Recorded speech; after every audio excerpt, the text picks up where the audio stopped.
Muy buenos días. En la clase de castellano de hoy estaremos trabajando la interpretación de mitos y leyendas. Hoy, la leyenda del ñandutí. Estaremos trabajando con las características de las leyendas, formación de oraciones y comenzaremos con la noción de sujeto y predicado. Como todos los días, quiero recordarles la importancia de la lectura oral.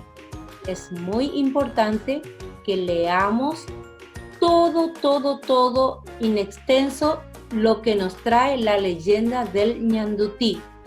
Completo, aunque sea largo, te animo a que lo leas para que puedas adquirir fluidez en tu lectura.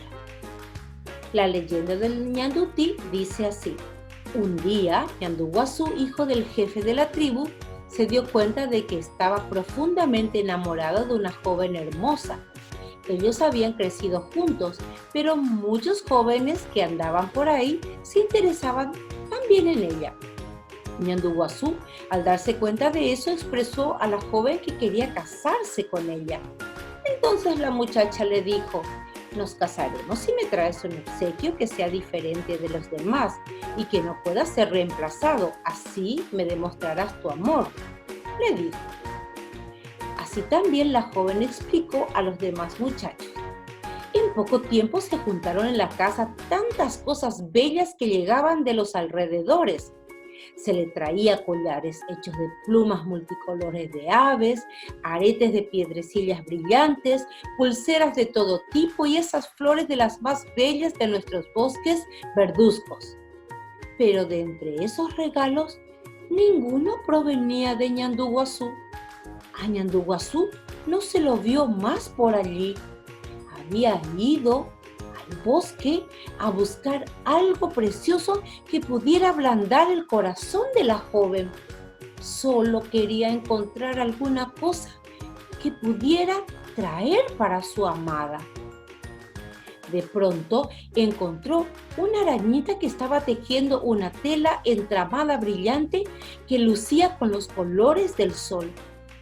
Ñanduguazú esperó que se termine el tejido por la rama de un árbol y cuando iba a tomarlo para llevárselo a su amada, se soltaron los hilos y se deshizo la obra en sus manos. Después de mucho intentar, Ñanduguazú quedó sin nada. Vio de pronto a su anciana madre venir hacia él.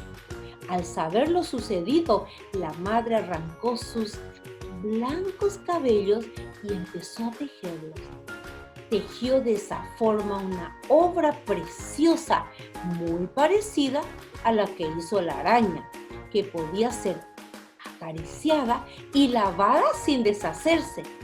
A la luz del sol, el tejido se transformaba en variados colores: rojo, amarillo, azul, blanco, al que llamaron ñandutí. Esto significa canas de avestruz. ¡Qué historia más bonita! El amor, por un lado, de un joven hacia una señorita, y por otro lado, el amor incondicional de una madre que al ver sufrir a su hijo, no dudó en darle una mano y darle la solución a sus problemas. Muy bien, quiero recordarte que esta es una leyenda paraguaya. Entonces, te quiero recordar que la leyenda es una narración, así como también el cuento, la anécdota, son narraciones. La leyenda es una narración, es un relato, pero con unas características muy peculiares. Sus personajes son cotidianos o pudieron haber sido reales, como vos, como yo. Yo te pregunto, ¿pudo haber existido un indígena enamorado de otra indígena? Sí, claro que sí. Una mamita que ayudó a su hijo, también. O sea, los personajes pudieron ser reales. Esta es una de las características de las leyendas. Muchas de las leyendas que nosotros podemos buscar en libros, especialmente las leyendas paraguayas, sus personajes inclusive están demostrados que existieron. La historia ha demostrado la existencia de estos personajes. Pero la característica muy peculiar que tienen es que a esos personajes que pudieron haber sido reales le ocurren hechos fantásticos, cosas que jamás en la vida pudieron haberte sucedido a vos o a mí. Inclusive, muchos de esos personajes son premiados o castigados de acuerdo a su conducta dentro de la leyenda. En este caso, este joven enamorado fue premiado por su amor, por ser un buen hijo, pero sin embargo hay otros personajes que por su mal comportamiento inclusive llegan a recibir castigos tan malos como convertirse en animales. Esta es una característica muy peculiar de las leyendas paraguayas.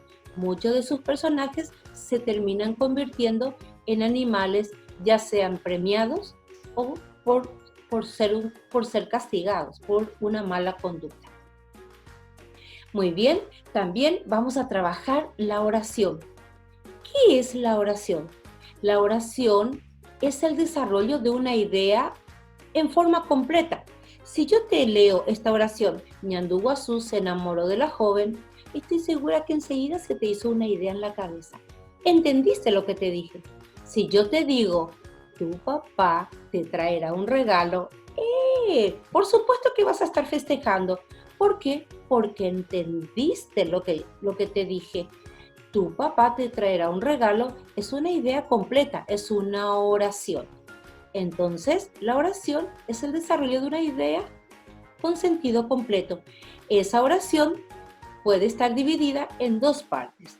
El sujeto, que es la persona de quien se habla, él o ella o ellos, y el predicado es aquello que se dice de ese sujeto. ¿Qué es lo que hizo el sujeto? En este caso, vamos a volver a analizarlo. Ñandú Guazú se enamoró de la joven. El sujeto sería Ñandú Guazú. Ese es el sujeto de la oración. ¿Qué se dice de él? ¿Qué hizo Ñandú Guazú? Se enamoró de la joven. Eso sería el predicado. Y en la oración que yo te dije, tu papá te traerá un regalo, el sujeto sería tu papá. De él se trata la oración y te traerá un regalo sería el predicado. Dentro del predicado está incluida la acción, el verbo. Muy bien. Te recuerdo que el sujeto lo vamos a poner dentro de un paréntesis y el predicado lo vamos a subrayar con regla. Bien, de esa forma vamos a estar trabajando cuando te dan los ejercicios dentro de tu ejercitario. Sujeto, de quien se habla, y el predicado, subrayo todo aquello que se dice, lo que hizo o lo que le pasó. Bien, creo que con esto estamos listos para trabajar todos los ejercicios del ejercitario. Fuerza, concentración, a leer muy bien, manos a la obra.